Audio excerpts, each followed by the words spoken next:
Oke, masih dengan Profesor Kardus, tak berjasa tapi jenius.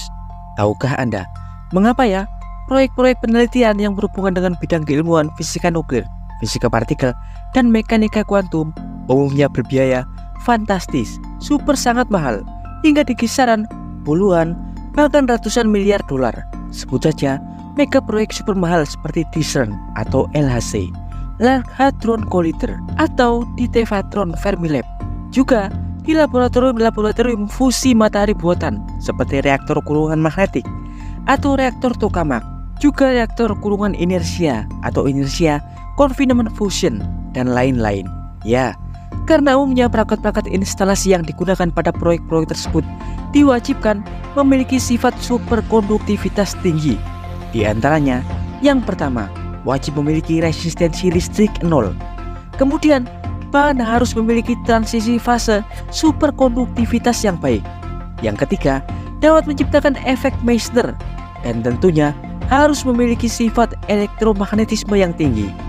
Dan untuk mencapai sifat-sifat superkonduktor, bahan-bahan yang digunakan tentunya merupakan bahan-bahan khusus yang didoping atau dipadukan, yang umumnya langka, super mahal, dari golongan material tanah jarang seperti niobium, gallium, yttrium, tantalum, barium, yang umumnya dipadukan dengan bahan-bahan lain seperti timah, tembaga, aluminium, dan lain-lain, di mana nantinya bahan-bahan tersebut wajib didinginkan hingga mencapai titik-titik transisi fase superkonduktor agar mencapai sifat superkonduktivitas yang sempurna.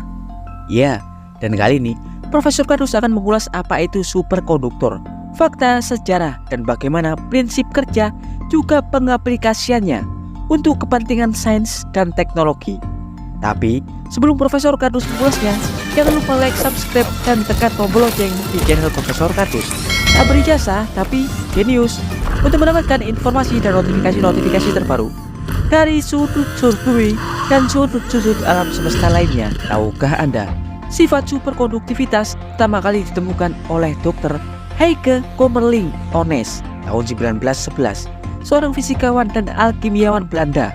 Peristiwa tersebut diawali ketika Onnes menemukan cara mengubah bentuk gas helium menjadi cair dengan cara menurunkan suhunya hingga mencapai 4,15 Kelvin atau minus 269 derajat Celcius. Pada suhu itu, gas helium akan berubah menjadi cair.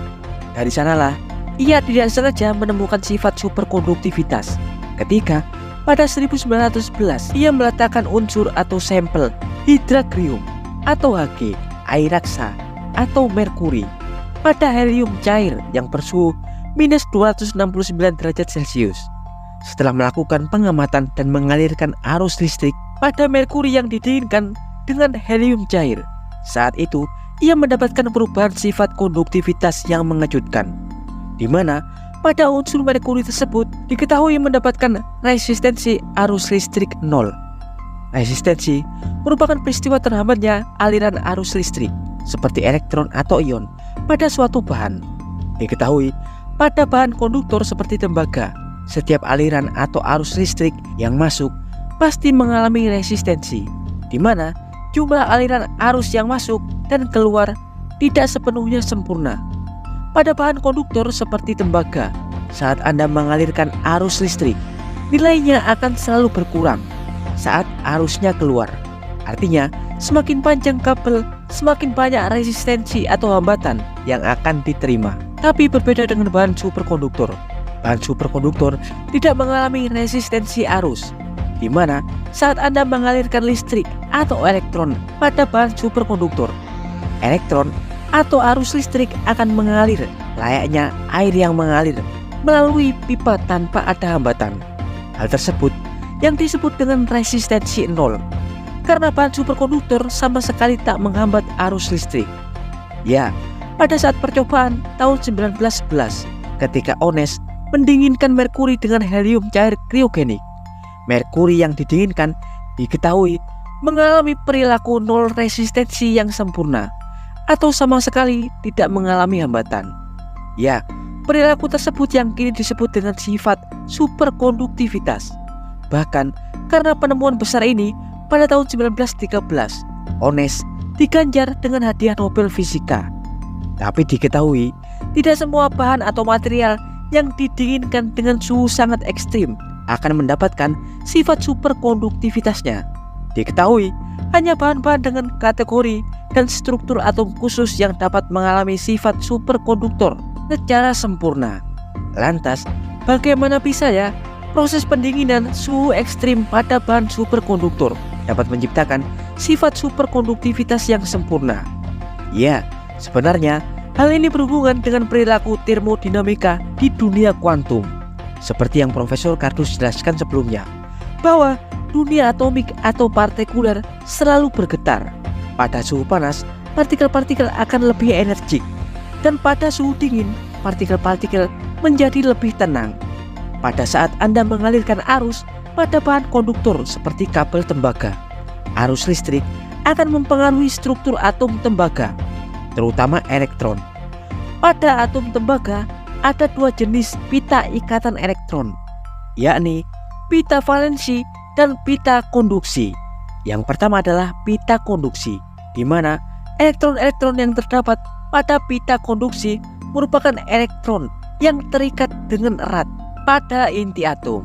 Ya, pada bahan isolator elektron-elektron akan lebih terikat erat. Tapi pada bahan konduktor seperti tembaga, selain elektron yang terikat erat di pita konduksi, ada juga elektron yang berada paling jauh dari inti, yakni elektron valensi. Pada bahan tembaga yang memiliki pita elektron valensi, ketika Anda mengalirkan energi listrik ke dalam atom-atom tembaga, hal tersebut akan membuat elektron di pita valensi di bagian atas akan lebih energik dan lebih bergerak dengan bebas. Jika ada energi atau arus yang menabrak elektron valensi dengan kuat, maka elektron-elektron valensi tersebut dapat terlepas melompat di dalam elemen, membuat elektron-elektron dapat bergerak secara acak dengan bebas. Elektron-elektron akan menabrak satu sama lain. Elektron-elektron umumnya akan menabrak atom-atom yang bergetar. Tabrakan-tabrakan tersebutlah yang menciptakan resistensi dan peningkatan suhu yang mengakibatkan energi akan terus menghilang. Bahan konduktor apapun pasti akan mengalami getaran atom di dunia kuantum, membuat terjadinya resistensi.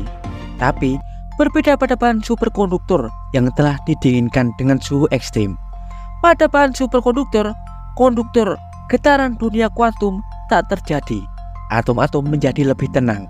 Aliran elektron yang mengalir melalui arus listrik dapat mengalir tanpa terganggu oleh aktivitas atom-atom yang bergetar. Minimnya gangguan pada bahan superkonduktor membuat arus listrik dengan mudah melewatinya tanpa kehilangan energi. Contoh, seperti pada paduan superkonduktor niobium-titanium. Niobium-titanium diketahui merupakan bahan superkonduktor tipe 2 yang umumnya digunakan pada proyek-proyek mahal. Bahan ini dapat mengalami keadaan superkonduktor ketika bahan ini didinginkan pada suhu 10 Kelvin atau minus 263 derajat Celcius. Pada kondisi ini, fase transisi akan terjadi saat bahan niobium-titanium didinginkan mendekati suhu nol mutlak. Diketahui perilaku dunia kuantum pada bahan superkonduktor akan lebih tenang, tidak terjadi getaran. Hal tersebut yang akan menciptakan resistensi nol tanpa hambatan, membuat bahan bersifat superkonduktif.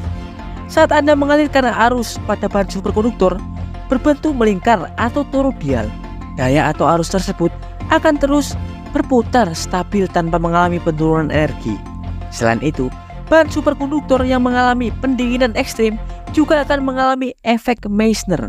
Efek Meissner merupakan bentuk pengusiran fluks medan magnet pada bahan superkonduktor, di mana medan elektromagnetik pada bahan yang mengalami sifat superkonduktivitas sempurna akan dikeluarkan, hingga medan elektromagnetik berada di wilayah terluar bahan. Hal inilah yang membuat bahan-bahan superkonduktor dapat menciptakan levitasi ketika didekatkan dengan logam magnetik dan membuat logam-logam akan terlihat menolak gravitasi atau melayang, seperti pada konsep kereta maglev, di mana roda kereta maglev merupakan bahan superkonduktor yang akan melayang saat berada di jalur sirkuit rel medan magnet. Efek Meissner juga umum digunakan untuk instalasi perangkat-perangkat fungsi seperti reaktor tokamak atau LHC. di mana medan magnet yang dikeluarkan akan menahan dan membatasi, juga mengurung plasma atau partikel agar tidak bersentuhan pada bagian-bagian perangkat tersebut. Ya, Profesor Kardus dari jalur kawat solenoida superkonduktor Fermilab mengabarkan